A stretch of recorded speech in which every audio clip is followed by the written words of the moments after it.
আলোচনা হতেছে, সবাই বলতেছে যে লিডার যে অবস্থা হাসিনা করে গেল এর 50 বছর ঠিক হবে না। আমি কেউ বলছে 20 বছরে ঠিক হবে না, কেউ 100 বছর লাগবে, আমার কেউ ঠিক হবে না, আমাদের জাতির চরিত্র চেঞ্জ হয়ে গেছে। আমি তো সরকারি কর্মচারী হিসেবে একটু মানে আমি আমার শৃঙ্খলার মধ্যে থেকে কথাবার্তা বলার চেষ্টা করি। তা আমি বলছি আমি কি একটু বলবো? হ্যাঁ সে বলেন বলে 50 দিন লাগবে না, 50 দিনে সম্ভব, শেষ করি, আর ভালো লাগবে।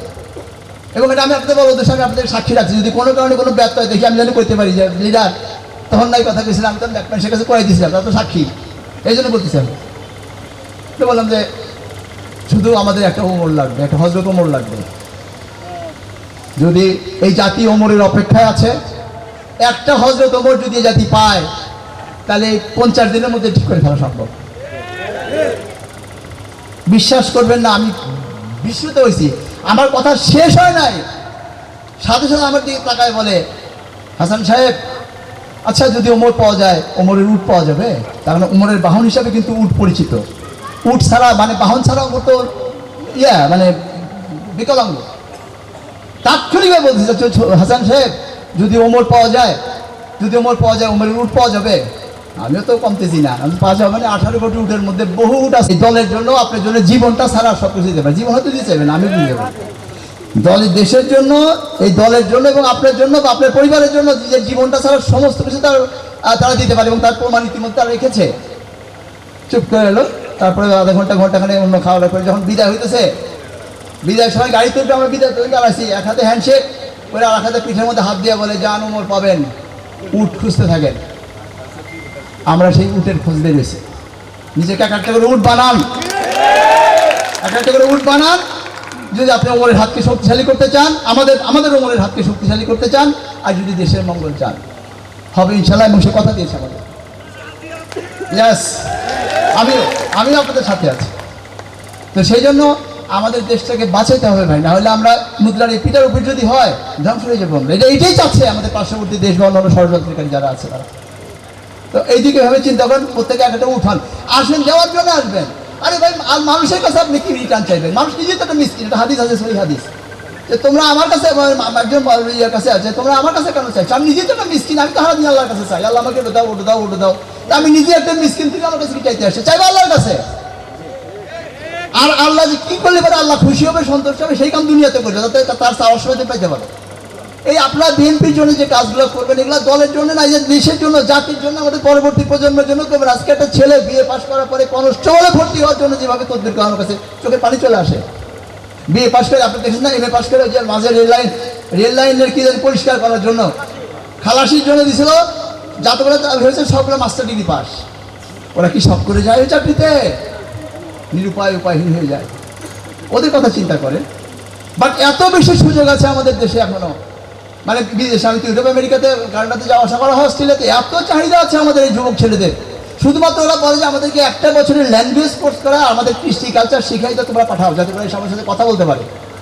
হয়েছে কোনো প্রোগ্রাম, 172টা প্রাইভেট ইউনিভার্সিটি সার্টিফিকেট আছে।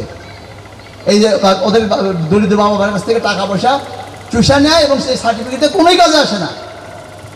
তো এইভাবে করে আমাদের, এটা আর কিছু না, এগুলো সবই হলো পরিকল্পিতভাবে জাতিটাকে ধ্বংস করার জন্য কাজগুলো করা হচ্ছে, জাতি এবং আন্তর্জাতিক চক্রান্ত। হাসিনা তো আসছে এই কাজ করে, জাতিকে ধ্বংস করবে। সে মনে করে যে তার বাপের মারার পরে সে কান্দে নাই কেউ, কাজে ডিমিনিশ করে দিবে সে। এবং সেই জন্য সাথে কোনো জাতিকে ধ্বংস করতে লাগে, শিক্ষা ব্যবস্থা ধ্বংস করতে হবে। শিক্ষা ব্যবস্থা ধ্বংস হলে যুবক ধ্বংস হয়ে যাবে, তারপর সেই পরীক্ষাটা করতে স্বাভাবিক হাতে পা দিব না। আচ্ছা, আর যেটা বলছেন যে সন্তান যে আমাদের বিশেষ পরীক্ষা করতে পারে নাই, বিশেষ পরীক্ষা দিতে পারে নাই, বা তাদের করতে পারে নাই, ভাই এটা কোরআন শরীফের আয়াত ছাড়া আমরা মনে করি, আমার চেয়ারম্যান তাই মনে করে, একমাত্র কোরআন শরীফের আয়াত আমরা চেঞ্জ করতে পারবো না। এছাড়া দুনিয়ার মানুষের তৈরি যত আইন আছে, দেশের স্বার্থে, জাতির স্বার্থে, চেঞ্জ করা সম্ভব এবং করবো ইনশাল্লাহ।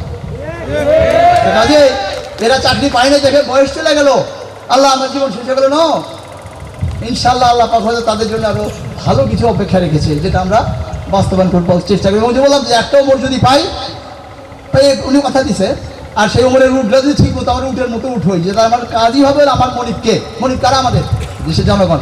মনিবকে, এই দলটা, এই মনিবকে সন্তুষ্ট করার জন্য আমাদের যা যা কিছু করা দরকার আমরা নিজেদের ত্যাগ করে আমরা সে করবো। এই নিয়ে তো করেন, বাকিটা চলে আসবে আল্লাহর কাছ থেকে।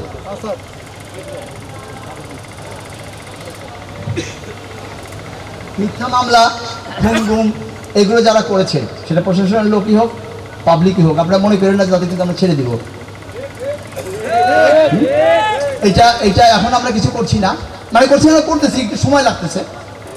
আর একটা খুব স্পর্শকাতর বিষয় একটু বলি, কেউ কেউ আমাদের সংখ্যালঘুদের নিয়ে কার্ড খেলতে চায়। আমি আপনাদের বলবো যে আপনারা বিভ্রান্ত হবেন না।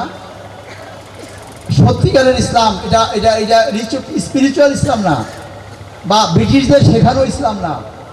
ব্রিটিশরা তো আমাদের ইসলাম শিখেছে যেভাবে, সেভাবেই আমরা ইসলামকে বাংলাদেশে পোর্ট্রেট করা হয়। আপনি একটু ইতিহাস পড়ে দেখবেন, যেখানে খালি আমার মাথায় দাড়ি না, টুপি নাই, গলায় দাড়ি নাই, আমি জুব্বা পরি না দেখে আমি মুসলমান না তা না। আমি মুসলমান, ইমরান খানের দাড়ি মসছিল না, একেবারে টুপি জুব্বা পরে নাই।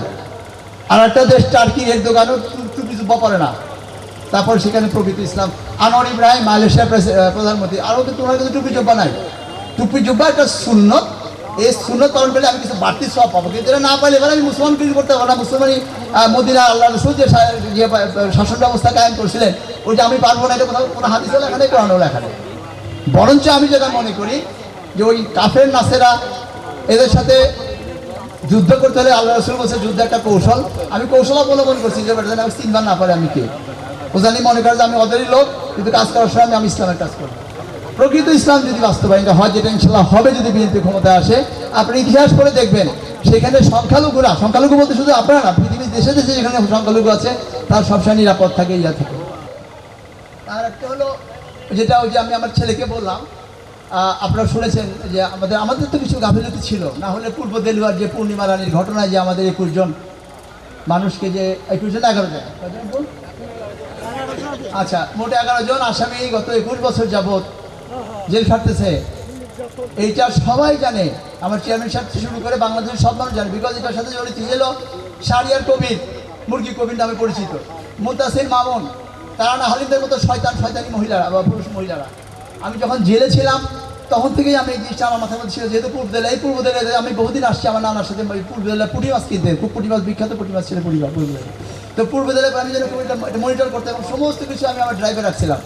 আমি 22 সালের 22শে মার্চ বেরিয়ে আসার পরে আমার ছেলেটা দেখলাম ব্যারিস্টার, ল কোর্ট হাইকোর্টে প্র্যাকটিস করে, ওরে নিয়ে আমি প্রথম মার্চ মাসে বেরলাম। এপ্রিলের শেষের দিকে আমি আসছিলাম, ওই পূর্ব জেলায় আমাদের নেতা আছে সাইফুলকে সাথে নিয়ে। তখন থেকে আমি চেষ্টা করছি, ভাই কাগজগুলো শুধু আমাকে দাও। আমার ছেলে যেহেতু নিজে ব্যারিস্টারও প্র্যাকটিস করে, আর এছাড়া কোর্ট ফি আমি যাবে কাগজ তুলতে আমি দিব, কিন্তু কেন জানি না যে ওরা দিত না। সেইটা যখন আমি গতবার এসে যে আজাদের পরে রাগারাগি করলাম, তারপরে সাইফুলে বকাঝকা করলাম, এবার কেমনি যেটা আসলো। এরপরে বোধহয় আমি যেটা পরে শুনলাম যে ওরা বোধহয় মাইক্রোবাস ভাড়া করে আমাদের যে এমপি সাহেবের বাসায় গিয়েছিলেন, আকবর মামার বাসায়, তারপরে ওখানে যাবো দেখি কথাবার্তা বলে যখন দেখছে যে না, শেষে এসে কাগজগুলো দিয়েছে 11টা মামলা, তাই দেখো। তো যাই হোক 11টা কাগজ দিয়েছে, আপনারা দোয়া করবেন যাতে করে আমরা এদেরকে একটু আল্লাহ আপনার বের করতে পারি, একটু শান্তি লাগবে এই মানুষগুলো। কারণ জেলে যে কী কষ্ট আমি তো দেখে আসছি 3.5 বছর।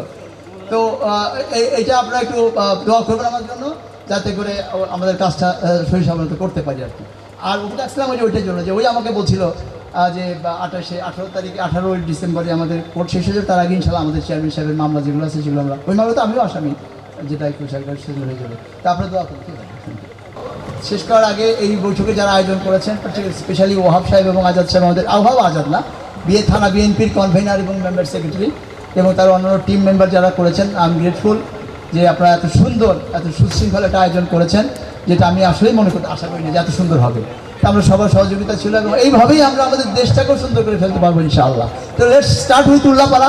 আমরা উল্লাপাড়াতে শুরু করি, বাকি 229টা 299টা যেন উল্লাপাড়া মডেলকে ধরে যেন আমার নেতা বলতে পারে যে জাস্ট ফলো উল্লাপাড়া মডেল, তারা যেভাবে করেছে তোমরা সেভাবে করো, সেটা যেভাবে করতে পারি সেভাবে আমরা পারবো না, আমরা পারবো। আজকে তো আমরা সেই প্রতিজ্ঞা করি, আমরা সেই উল্লাপাড়ার রুটগুলো দিয়ে আমরা শুরু করি ওমরের যাত্রা। ভালো থাকবেন, আসসালামু আলাইকুম।